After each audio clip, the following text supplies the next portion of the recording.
In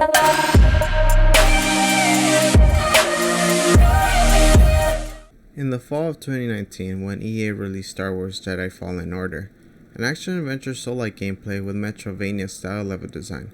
It was the first new title in the franchise, taking place 5 years after Episode 3 of Revenge of the Sith, and following the game's multitude of favorable reviews. Despite having various issues such as stutters, frame rate issues, and occasional crashes, the game deserves praise for establishing itself within the Star Wars universe and elaborating on the lore. The apple does not fall far from the tree with Jedi Survivor. Despite being an outstanding game, there are many issues on PC and other platforms.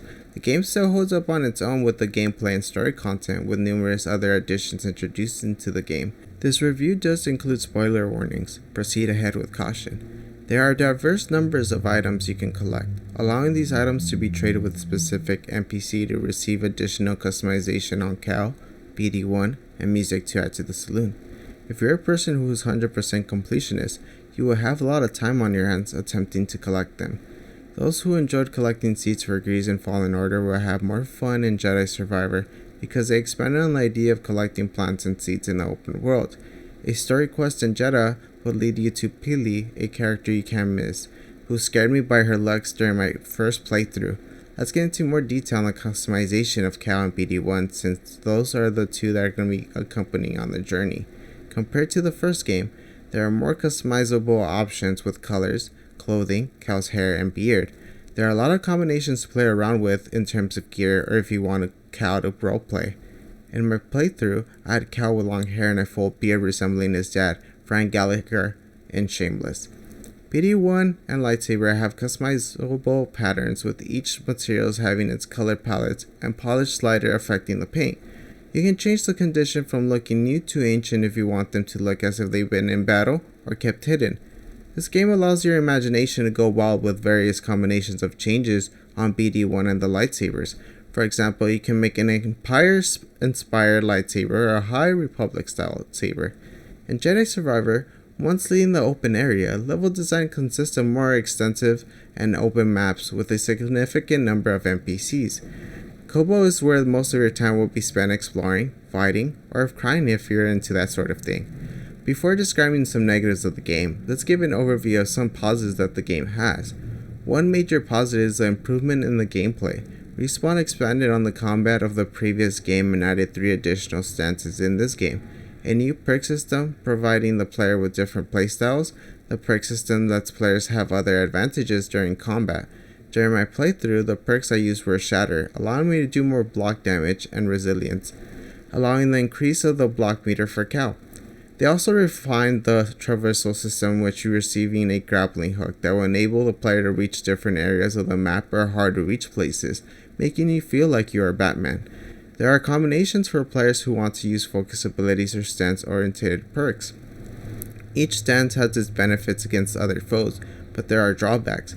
For example, the crossguard stance does enormous big boy damage, but it's very slow, placing you at a disadvantage. In comparison, the blaster stance is a ranged close stance, however, its damage is mediocre. I wish they incorporated more skills that add to the existing combos and the new stances. The stances such as single, double-bladed, and double-wield have better utility and additional skills, making them the better option during combat, outshining the newer stances. I wish the switching of the stances on the fly, like the game Ghost of Tsushima. As you progress through the story, new force abilities are introduced. Respawn integrated many different approaches to groups of enemies with the telekinesis skill tree, allowing you to slam them or have them floating in the air. They enable the player to create room for specific enemy engagements. There needs to be more enemy variety throughout the game. You will start experiencing the same enemies. Some enemies could become tedious to fight, resulting in trying to avoid them altogether. There are legendary bosses you can fight to prove worthy adversaries. Unfortunately, there aren't many of them. For those looking for a challenge, will be disappointed. Even if you forgot the start of Jedi Fallen Order, a cinematic recap explains the events of the first game unfolding. Cal Kestis, inspired by the events of the first game, has been inspired to become a worthy Jedi Knight. Respawn portrayed the story in an interesting way that isn't predictable or imaginative. There were moments through my playthrough of the game when watching the cutscene that made me want to continue to see what would happen next. Although there isn't a defined villain, we are first introduced to the game's antagonist. The player is left wondering what led him to become this way. Some twists occur later in the game where the story starts to improve and are left with feelings of awe. Towards the end of the game, the writing falls into the weaker side due to the antagonist's decisions, warranting some questions of why he would do that if there is better options that were granted to him. The ending left more things to be desired. I wish they had more depth to the relationship between Marin and Cal and his dark side. The gameplay and story are well done and are the game's main highlights. A new game plus gives you new perks and lightsaber colors, and all stances are unlocked. However, some may find it an issue to revisit the same planet about 3 times instead of having multiple worlds to visit. The game could have benefited from a delay to fix the numerous problems players may encounter. The poor optimization, especially on PC, has to load every time and receive a screen displaying optimizing game files. Waiting about 2 minutes to load the main menu, the game suffers from FPS, waiting for textures to load, and lousy performance, which made me reevaluate my choice of playing it on PC, and hinders the game's overall performance. If I had to choose whether to buy it right now or save it until a deal comes out for the game, I would wait until Respawn fixes it mainly on PC. Consoles are a different story. If you want to play it, there is EA Pro Play, so you don't have to fully commit to spending $70. There are more things that are left to be desired. However, may the force be with you in trying to avoid all these crashes, and good luck!